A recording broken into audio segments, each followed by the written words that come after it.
Alright, so, hi and welcome to Super Simple Drawing, and today we're going to finish this mantle clock because I recorded a video but it got corrupted, so you can see what we did, so you can just pause here if you need to and color that.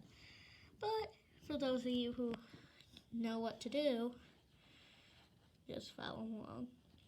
So we just need to put two hands like this, and dit, dit, dit, dit, and then just some in between. Oh gosh, that looks horrible. And shade like coming out of a little bit, or actually all the way around. Just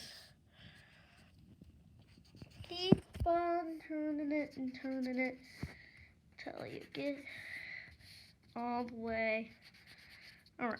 Now, if you can't tell, I'm no artist. I'm just kind of, but I'll get good at it eventually. And then make sure to get extra shading at the bottom because it's kind of reflecting. And put there you go. My mantle clock or wall clock or whatever, just